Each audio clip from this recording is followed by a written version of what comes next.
سلام حبيباتي، مرحبا بكم. ان شاء الله تكونوا بخير ومهنيين وانتم تشاهدوا فيديو اليوم. وصفتنا لنهار اليوم خفيفه ظريفه، يعني نقدروا نحضروها كوجبه غداء ولا وجبه عشاء، سهله مهله وخاصه اقتصاديه. رز بصلصة المرقاز يجي بزاف بزاف بنين، خاصة لعشاق المرقاز. يعني على بالي راح يعجبهم هذا الطبق. يعني يجي غني، فيه الخضروات، فيه المرقاز، يجي بزاف هايل، يجي أكتر من رائع.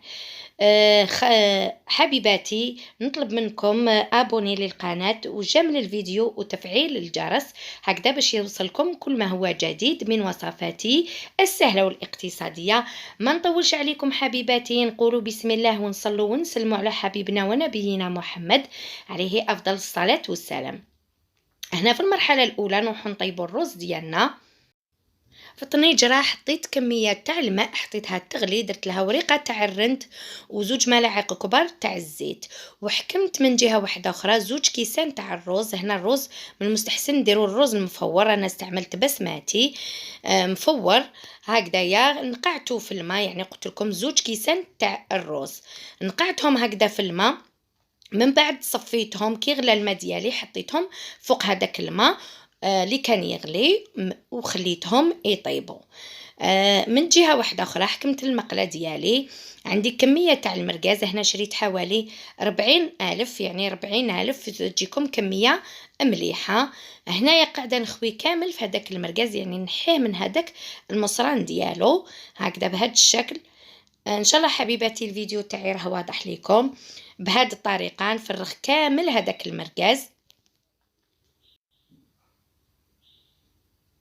شوفوا بعد ما خويته كامل نحط له عفوا نسكرفج له السنينات تاع الثوم، ولا يعني ترحيوهم هكذايا، حوالي 4 إلى 5 سنينات تاع الثوم، يجيب بنين يعني بالثوم هنايا.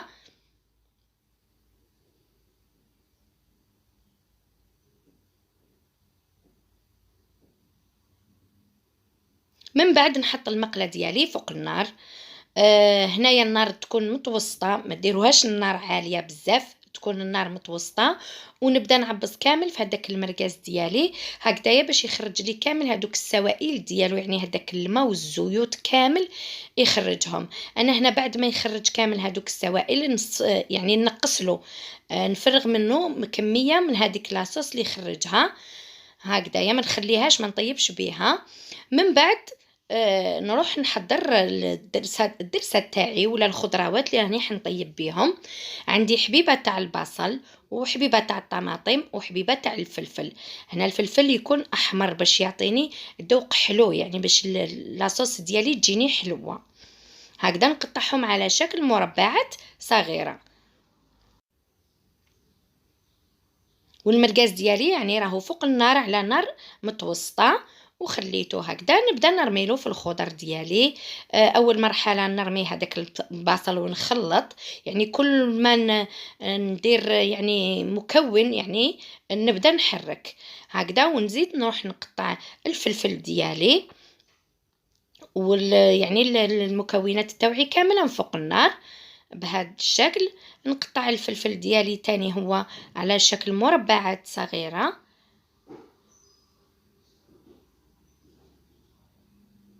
صدقوني حبيباتي، هاد الوصفه راكم يعني وكان تجربوها راكم على بالي تعجبكم بزاف بزاف بزاف، وراهي حتولي معتمده عندكم. يعني راني على بالي واش راني نهضر. خاطش صح بنينه بنينه بزاف.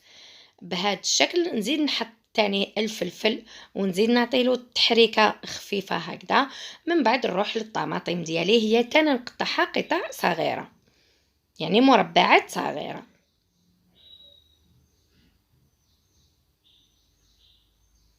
هنا الطماطم انا ما كانتش عندي يعني حبيبه كبيره بزاف، يعني مستحسن نديروا حبيبه كبيره، ولا ما كاش ديروا هكذا. درت يعني حبه متوسطه مع حبه صغيره. هنا لازم تنحيو لها هذيك الزريعه كامل هكذايا. يعني تنحوها هكذا باش ما تلقناش القروصيه في لاصوص ديالنا. هي تن كما قلت لكم نقطعها على قطع مربعات صغيره هكذايا، ونحطها مع المكونات ديالي ليهم فوق النار بهذا الشكل. ونقلي مليح مليح المكونات هادوما، يعني كل ما تقلوا مكون كل ما لاصوص ديالكم راهي حتجيكم بنينه.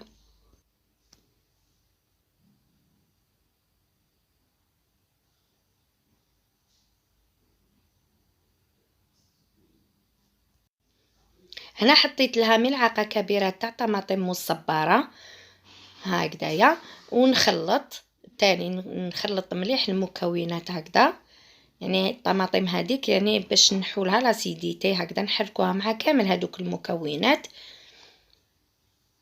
من بعد نحط التوابل. هنا التوابل حطيت وحده جمبو دجاج اللي هي مرق الدجاج، حطيت الكيري، حطيت سكنجبير، فلفل الكحل وشويه تاع الكمون، وحطيت العكري الحلو يعني الحلو يعني اللي ما يجيش حار، واللي يحبوا شويه حروره يقدروا يديروا العكري الحار. حطيت ورقه تاع الرند ويعني وشويه زعتره هكذا، يعني نمرقهم كامل بكاس تاع الماء ونغطي عليهم نخليهم على نار متوسطه، ونخلي لاصوص تاعي طيب لي.